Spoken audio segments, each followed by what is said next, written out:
네, 주안의 만나 7월 21일 월요일 묵상을 함께 나오도록 하겠습니다. 오늘 말씀은 요한계시록 14장 1절에서 13절까지의 말씀으로요. 시온산의 노래라고 하는 제목으로 함께 묵상을 나누도록 하겠습니다. 자, 오늘 본문에서는 본문 14장에서는 요한이 본 새 환상에 대해서 말씀을 하십니다. 자, 어제까지는 용과 두 짐승들에 대한 환상을 보았습니다.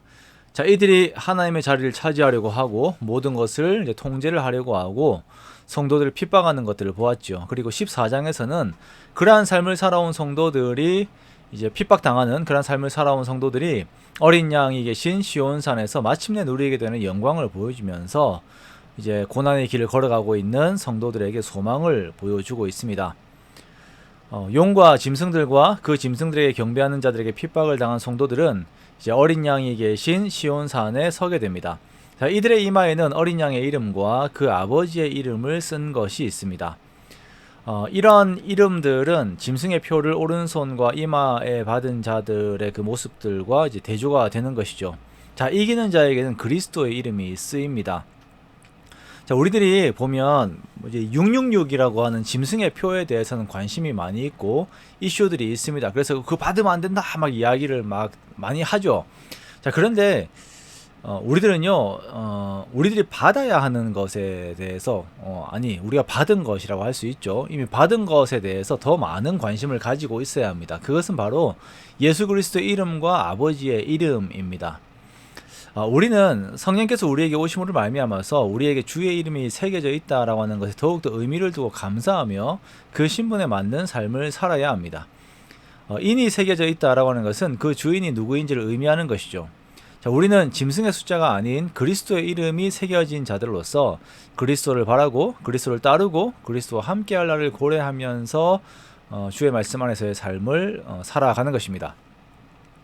자, 이들이 시온산의 어린 양 앞에 서게 되는데 여기에서 요한은 많은 물소리와 같은 큰 소리를 듣게 됩니다. 자, 이 소리는 앞에서 나왔던 우레와 같은 소리가 아닌 현악기와 같은 소리입니다. 거문고 소리라고도 이야기를 하죠. 그래서 하나님의 이름이 새겨진 자들은 이 아름다운 소리와 함께 새 노래를 부르며 하나님을 찬양합니다. 자, 이렇게 새 노래를 부르는 하나님의 사람들은 땅에서 속량함을 입었고 여자와 더럽히지 않은, 즉 음녀 바벨론이라고 하는 우상숭배에 빠지지 않은 순결한 자들입니다. 자, 그렇게 이들은 어린 양이 어디로 가든지 따라가는 사람들이에요. 또한 이들은 사람 가운데 속량함을 받아 처음 익은 열매로 하나님과 어린 양에게 속한 자들이니 그 입에 거짓말이 없고 흠이 없는 자들이다 라고 이렇게 말씀을 하고 있어요.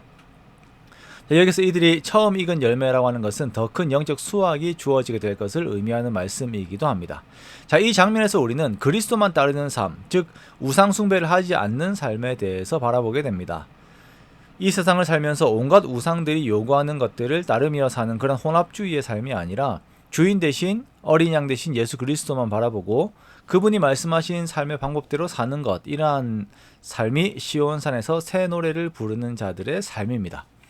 자, 계속해서 주어지는 환상은 짐승의 표를 새긴 자들과 하나님의 이름을 새긴 자들의 결말에 대한 내용들입니다. 짐승의 표를 받은 자들은 이 땅에서 짐승의 권세 아래에서 형통한 것처럼 보입니다. 그러나 그들의 결국은 심판이고 무너짐입니다. 하나님의 진노의 포도주가 그들에게 있습니다. 자, 이들은 천사들과 어린 양 앞에서 불과 유황으로 고난을 받으며 밤낮 쉼을 얻지 못해요. 자, 초대 교회도 그렇고 모든 세대 성도들에게 회의를 줄 만한 주제가 하나님을 대적하는 자들이 더 잘 사는 것처럼 보이는 이 현실이죠.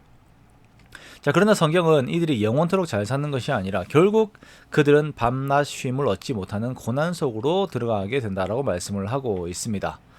그러나 성도들은 그렇지 않습니다. 12절에 보면 성도들의 인내가 여기 있나니 라고 말씀을 하고 있습니다. 성도들이 이 땅을 살면서 하나님의 계명과 예수에 대한 믿음을 지킨 삶이 이제는 그들의 행한 일에 대한 보상을 받게 됩니다.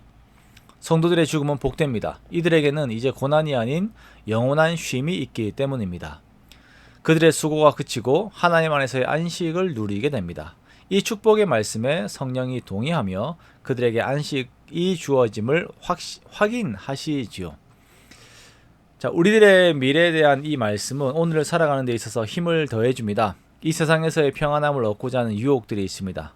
우상 숭배의 유혹들이 있습니다. 예수 그리스도의 방법이 아닌 세상의 방법을 따르는 것이 더 나은 가치가 아닌가라고 하는 그런 유혹들이 있습니다. 하지만 성경에서는 하나님의 이름을 새긴 성도들의 결국은 하나님 안에서의 영원한 쉼, 아름다운 검은고 소리에 맞추어 새 노래로 하나님을 찬양하는 그 영원한 기쁨 속으로 들어가게 됨에 대해서 말씀을 하십니다.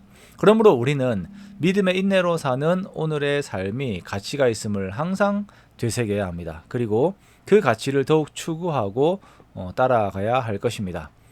그렇게 오늘 하루를 우리가 또 살아가면서도요, 어린 양 되신 예수님을 바라보고 예수님에게서 우리의 시선이 떼어지지 않고 예수님의 뒤를 따르며 믿음의 걸음을 걷는 우리가 되기를 원합니다. 그렇게 천국의 삶을 소망하며 더욱 힘있는 삶을 사는 저와 여러분의 복된 삶들이 되시기를 주님의 이름으로 축원합니다.